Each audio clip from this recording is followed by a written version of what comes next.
in today's video, we have the new jobs report and we are breaking it down. We have the latest numbers. We have the unemployment rate. We're breaking down the unemployment rate by gender and race. We also have the number of people working a part-time job just to get by.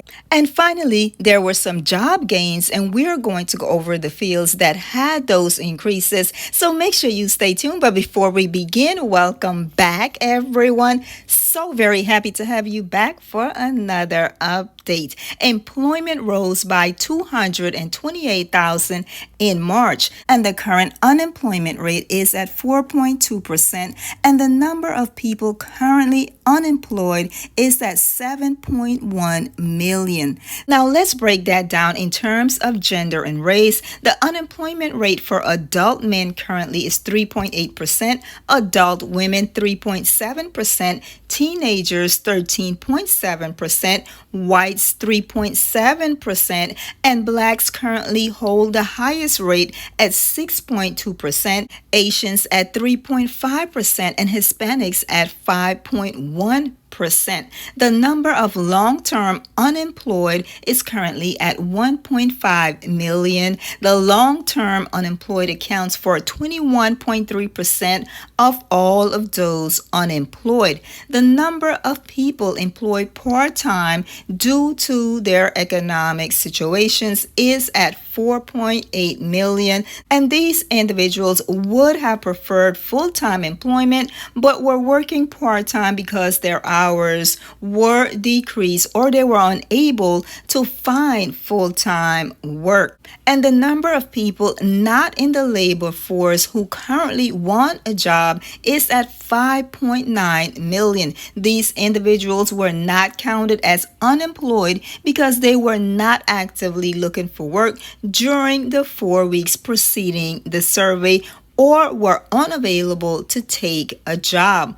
Among those not in the labor force who wanted a job, the number is currently at 1.7 million. And these individuals wanted and were available for work and had looked for a job sometime in the prior 12 months, but had not looked for work in the past 4 weeks preceding the survey. The number of discouraged workers who believe that there are no jobs available is currently at 509,000 as of March. On the upside, there were some job gains, and those job gains occurred in healthcare, social assistance, transportation, and warehousing. Also, there was an increase in retail trade. Now, the healthcare field added 54,000 jobs in March, and there was a trend in ambulatory healthcare services, hospitals, and nursing, as well as residential care facilities. Employment and social assistance increased by 24,000.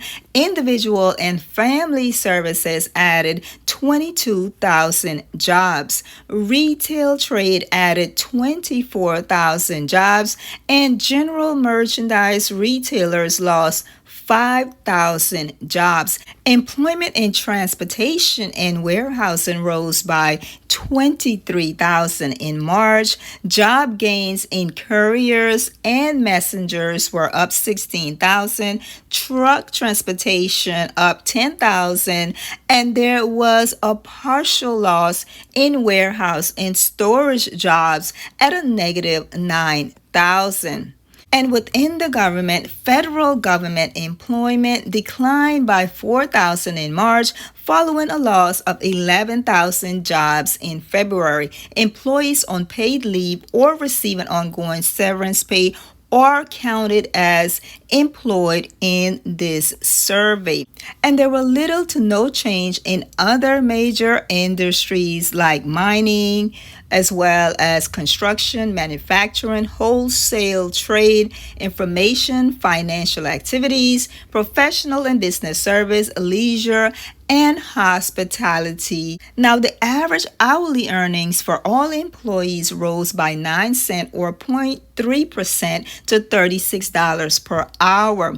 average hourly earnings of private sector production and non-supervisory employees, there was an increase of 5 cents or 0.2% to $30.96 per hour.